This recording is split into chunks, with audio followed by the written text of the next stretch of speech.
I'm not gonna lie. This is probably going to be the hardest video that I ever do on this YouTube channel. The thought never dawned on me that someone would ever request me doing a Vickie Guerrero video about her in wrestling, but here we are. Unfreaking believable.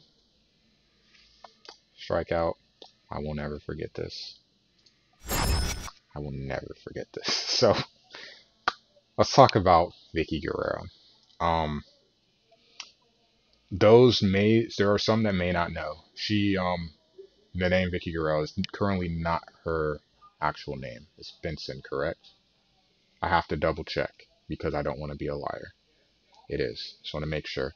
She did remarry in 2015. She was married to Eddie Guerrero, a very beloved wrestler. He wrestled in WCW as a cruiserweight. Very, very popular. Whether he was a face or a heel, he bulked up some, became a leader of the LWO. Was able to graduate from the cruiserweight division, become more of a mid-card guy, but eventually wanted more for his wrestling career, and off he went as part of the Radicals to the WWF. Benoit, Guerrero, Malenko, and I always forget the fourth. I want to say it was Saturn. I'm pretty sure it was Perry Saturn, and there you go. There's your foursome. Guerrero eventually becomes not he's able to exceed that glass ceiling. So let me explain a little bit. I know it's about Vickie, but let me explain. And this is why I need to explain, because it lets you know why Vickie was so loved in the beginning. Eddie was, when you had the cruiserweights in WCW, there was this established glass ceiling. And even Bischoff has talked about it on the 83 Weeks podcast, where there was a glass ceiling, a legit ceiling for the cruiserweights. They were never expected to be more than just this. Everyone else is up here in this area, in this area, but cruiserweights are always going to be here. Great cruiserweight division. It's one of the big highlights of WCW. They used to kill it. Him, Ultimate Dragon, Juventud Guerrero, Rey Mysterio Jr., Dean Malenko. I mean, you had these guys, excellent performers, and definitely captured the imagination of what it is almost like it's a separate brand within the show, because you had the big heavyweights, you had the mid card guys, the technical guys, but the cruiserweights were their own thing, and it was nice. And you had that established, and they were getting that established airtime and respect in WCW. But there was a glass ceiling, wanted more. He goes to the WWF. Eventually, he becomes a heavyweight champion. A great title defense at WrestleMania against Kurt Angle. Then you have the live cheat. We still the whole using the Angle goes for the ankle lock, the boot comes off, it surprises him, runs at Guerrero, roll up 1, 2, 3. Guerrero being Guerrero. And the very unfortunate news of hearing of his passing, a sad day in the wrestling industry. Obviously sad, and that was Vickie was his wife, and it's like, wow, like we lose a guy that we have a ton of respect for in the ring, one of the best in the business. And then now this family is affected, and what happens? And then you insert Vickie slowly starting to get some time on TV, still working with the company.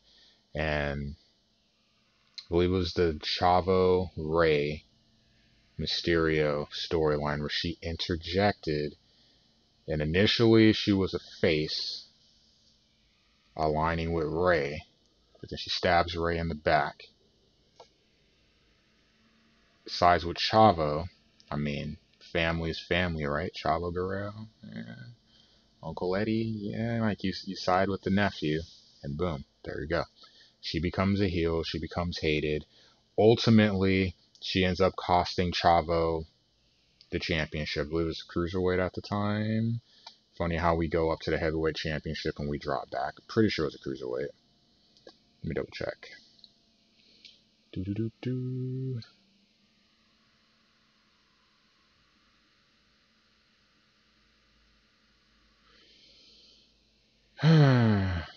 Or there was not. There was not. Okay, so I lied. So it became like the reason it became a thing because like Ray becomes a heavyweight champion. Like I'm doing it for Eddie, and the storyline after he drops the title is like you're leeching off of the Guerrero name. So that's why you had the headbutting between Chavo and Ray, and she steps in, boom, she becomes heel, sides with Chavo. Eventually, Ray goes over in the feud. Then you have the feud with Chavo and Chris Benoit, as I was referred to a lot of times, the man never to be mentioned by name because WWE tries to delete the fact that he exists. And they had a feud, I believe it was either for the Intercontinental or the U.S. Championship mid card title, and eventually Vickie cost him that belt too. And then that's it. Boom. She kind of disappears for a bit. And then we bring in Edge, the rated R superstar, and where Vickie really becomes known. So Vickie becomes the general manager of SmackDown and later becomes the girlfriend of Edge. Hmm. Edge is the heavyweight champion. He's a main event guy. The GM is in his back pocket. They do whatever they want. They run the show. So you get the ultimate heel already in Edge, who's the ultimate opportunist, who gets a general manager that's always doing favors, working together, always getting him the best advantage possible. But that's not what you're really here for. You're here for what the birth of this gem is. Oh, of course I messed it up. But you're here for the birth of this. I can explain this because we talk about this a lot in chat.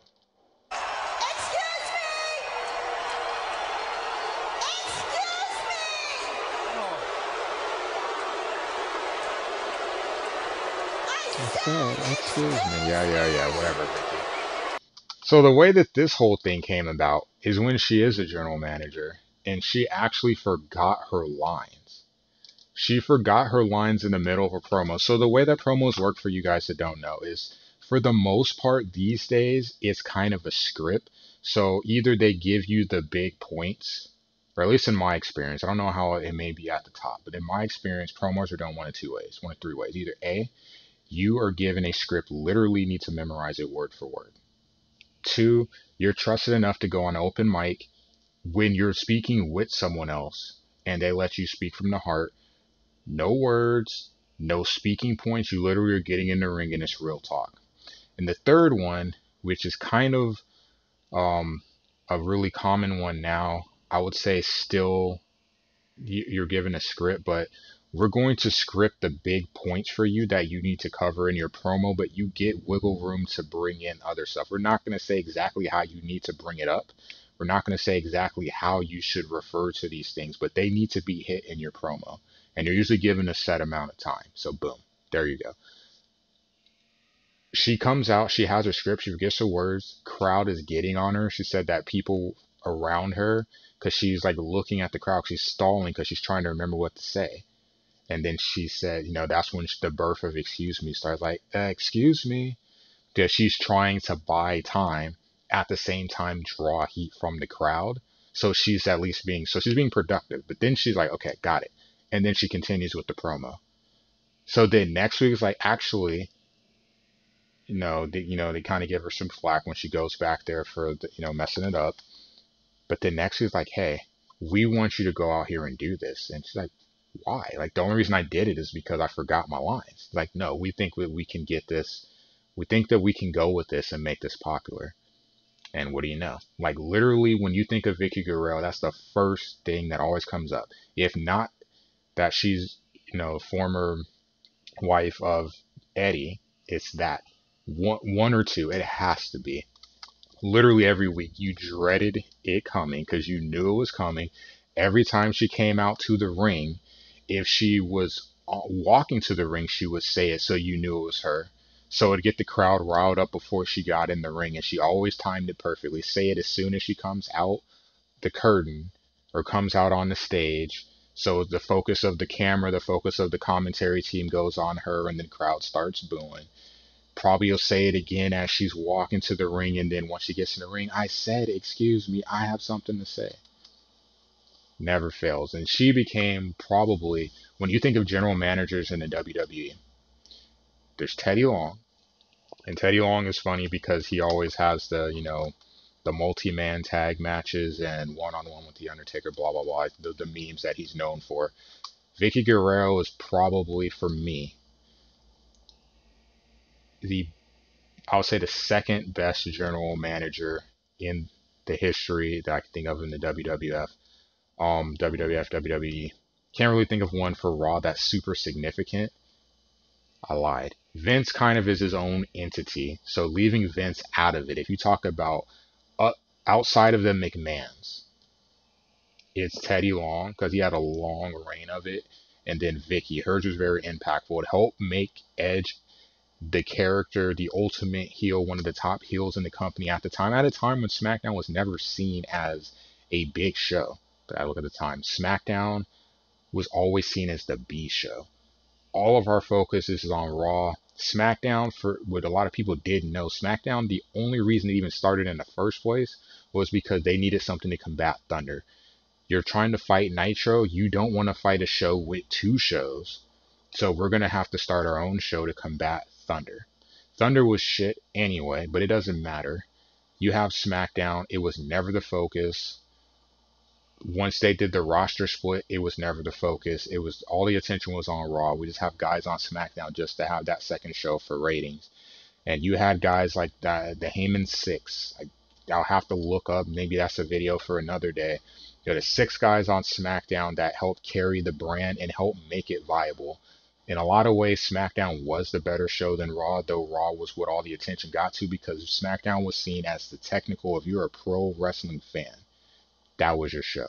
If you're in here for the entertainment, then you turn to Raw, you've got Cena. You're going to be entertained there. If you're in here for wrestling, whether that's in the ring or the storylines, SmackDown's your spot. Edge was a big part in that. Vickie Guerrero helped immensely in creating Edge and making him what he was. La Familia with, you had the Edge heads, Ryder and Hawkins, Chavo Guerrero, eventually what Chavo won the ECW championship. You had Riders and Hawkins as a tag team. Edge's cronies always helping him out. She played a huge role in that. And even when Edge going to Raw, following over the triple threat match, Edge, Big Show, and Cena, huge in that storyline as well. Like she did, connected to Edge, she helped push his character to the moon. It started with, Edge and Lita, but then the stuff with Lita, we won't get into that.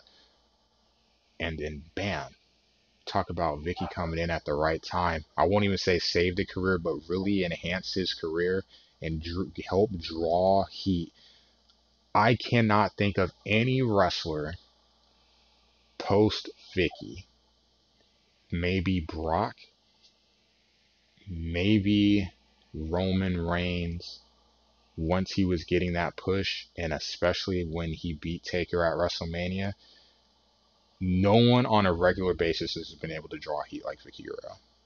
I'm thinking, I can't think of one. Because Reigns gets heat, Cena got heat, but it wasn't like Vickie. Like it got to the point sometimes the crowd would get so loud. There's a Raw. I may put the clip in chat one day. There's a Raw. Dolph Ziggler, who she was with at the time, trying to help push him up. He was a mid-card guy. And Cena. They're in the ring. The three of them in the ring together. The crowd in Texas, this is at University of Texas. Crowd was so loud. Cena literally had to lean in. Here is your microphone. Here's your mic. Literally leaning in as she's talking because the crowd was so loud. She got booed so loud. You could not hear her. It was crazy. I've heard loud cheering. I've never heard a crowd boo so loud. Literally could not say a word. And it was hilarious. Like, it just messed up the whole segment. Cena is trying to carry her through the segment because literally every time she opened up her mouth to talk, the crowd would just, the chorus of boos will come raining down. It's such a great moment. And now she works for AW. Her ties have been cut with the WWE. It's unfortunate because I feel like I always thought she would be welcome back, but Vince is Vince. Um, Very, very important part of that era of wrestling. I guess we'll call it the ruthless aggression era of wrestling. She played a great job as a heel general manager, and when she did turn face as a general manager, when she turned on Edge, or I guess when Edge turned on her, thus she turned on Edge. Also hilarious. Like, she was a character that you could definitely, she got under your skin. She got the crowd riled up. And for her not to be a wrestler, for her just to be essentially a personality in wrestling, she was able to get more out of the crowd than some wrestlers were. And that is something that's very difficult to accomplish. All due respect to her. I'll add one thing before I cut this video.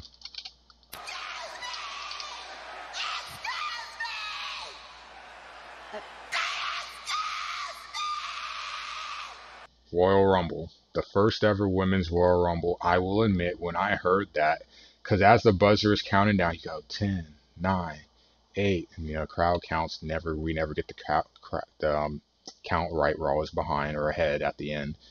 And as you get down to 3, 2, then you hear her, excuse me, and like the crowd, the reaction was hilarious. The crowd was like, "Oh my God, it's Vickie Guerrero!" And like you just see people clapping in the audience. She's just walking down to the ring saying, "Excuse me." And that one that you hear right there is when she's actually already in the ring trying to get their attention. They ceremoniously dumped her out the ring. But it's cool for her to get that moment. So just let you know, the first ever women's Royal Rumble, they brought back a lot of legends, a lot of former wrestlers, because they didn't, on the current roster, really didn't have enough to make the 30.